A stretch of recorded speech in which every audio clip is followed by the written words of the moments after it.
बीते 5 सितंबर को कतरास के अंबे माइनिंग में हुए खदान हादसा और बुट्टू बाबू बंगला के पास हुए भूदसान मामले पर अब मानव अधिकार की एंट्री हो चुकी है और पूरे मामले पर मानव अधिकार ने संज्ञान लेते हुए जांच रिपोर्ट मांगी है। नमस्कार, मैं धीरेंद्र और आप देख रहे हैं मिरर मीडिया। राष्ट्रीय मानवाधिकार आयोग ने 5 सितंबर 2025 को बागमारा प्रखंड के रामकनाली क्षेत्र स्थित बुट्टू बाबू बंगला के पास अवैध कोयला खनन व सुरक्षा नियमों के उल्लंघन से हुई दुर्घटना मामले में संज्ञान लिया है। आयोग के पास 10 सितंबर 2025 को बाल कल्याण समिति के अध्यक्ष उत्तम मुखर्जी ने शिकायत दर्ज की थी, जिसमें आरोप लगाया गया था कि बीसीसीएल से अधिकृत एक आउटसोर्सिंग कंपनी द्वारा खनन कार्य किया जा रहा था। कंपनी सुरक्षा मानकों का पालन नहीं कर रही थी। रामकनाली क्षेत्र में 5 सितंबर को 2 गंभीर हादसे हुए थे। इसमें कई घर ध्वस्त हो गए थे। वहीं दूसरी घटना में आउटसोर्सिंग कंपनी के श्रमिकों से भरा एक वाहन करीब 300 फीट गहराई पानी में गिर गया। वहीं अवैध खनन, हेवी विस्फोट की घटनाओं से कई लोगों की जान खतरे में पड़ गई। पूरे मामले पर शिकायतकर्ता उत्तम मुखर्जी से जब इस पर बात की गई तो उन्होंने क्या कुछ कहा, आप भी सुनिए। कि एक्चुअली CWC को उस केस से कोई लेना देना नहीं है, क्योंकि अभी जो हम लोगों का संज्ञान में उसमें कोई बच्चों के घायल होने या मरने की कोई सूचना प्राप्त नहीं हुई है। लेकिन पिछले 3 वर्षों में मैं अपने कार्यकाल में देखा हूँ कि 2 बार NCPCR जो राष्ट्रीय बाल अधिकार संरक्षण आयोग है वो उस पर जाँच कराया था, जिसमें एक बच्ची घायल हुई थी और एक मरने की खबर आई थी। 16 जुलाई 2023 को खुद NCPCR का चेयरपर्सन प्रियंका कानूनगो उस स्पॉट पर गए थे, जांच किए थे और उनके सामने ही पुलिस का सायरन बजने के कारण जो छोटे छोटे बच्चे थे इलीगल माइनिंग में वो भाग रहे थे। इसका तथ्य भी है और प्रमाण भी है।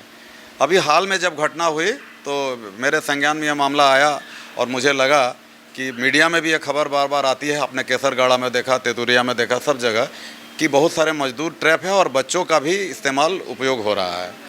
तो हमने एक कंप्लेन NCPCR अध्यक्ष को दिया। हमने प्रियंक सर से भी रिक्वेस्ट किया कि कोई सेंट्रल एजेंसी से एक बार जांच करा दिया जाए मिट्टी को खोद करके, ताकि जो रियलिटी जो मीडिया की खबर है उसका तथ्य सामने आ जाए कि वो ट्रैप होता है कि नहीं होता है। अभी तक तो 3 घटनाएं आई थी और दूसरा उसका एक ऑप्शन है कि सिर्फ हम लोग CWC चेयरमैन नहीं हैं, हम लोग यहाँ का एक सिटीजन भी है।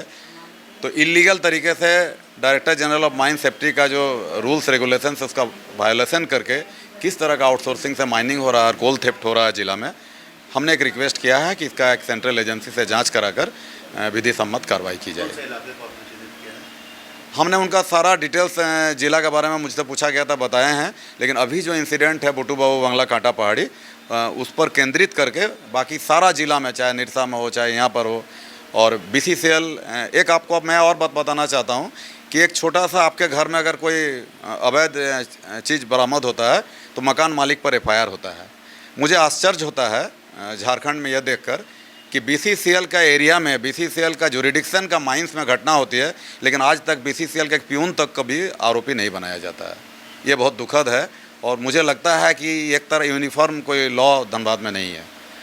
कब आएंगे वो यहाँ पे जांच करने? ये तो सर NHRC बता पाएंगे, लेकिन हमने जांच किया है। हमसे तथ्य जो मांगा था हम तथ्य दे रहे हैं। उसका सारा वीडियो, ऑडियो, विजुअल फुटेज हम भेज रहे हैं। आयोग ने प्रारंभिक तौर पर शिकायत को मानवाधिकार का उल्लंघन मानते हुए कार्रवाई का निर्देश दिया है। आयोग के सदस्य प्रियंक कानूनगो की अध्यक्षता में यह मामला धारा 12 के तहत लिया गया है।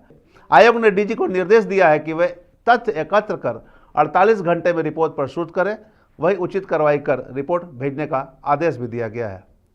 अब देखना होगा किस प्रकार से रिपोर्ट आती है, क्या कुछ जांच होते हैं और कौन दोषी इसमें शामिल है, उस पर कार्रवाई को क्या निर्देश दिए जाते हैं। हम तमाम इससे जुड़ी खबरों से आपको अपडेट करवाते रहेंगे। बने रहे मिरर मीडिया के साथ। दौर की नई कहानी लिखने, खबरों को नए अंदाज में आप तक पहुंचाने के लिए मिरर मीडिया के चैनल पर अब हम आपको मिलेंगे पूरे 24 घंटे। जियो टीवी के चैनल नंबर 4088 पर, इसके साथ ही जियो टीवी ऐप और Amazon Fire TV पर भी।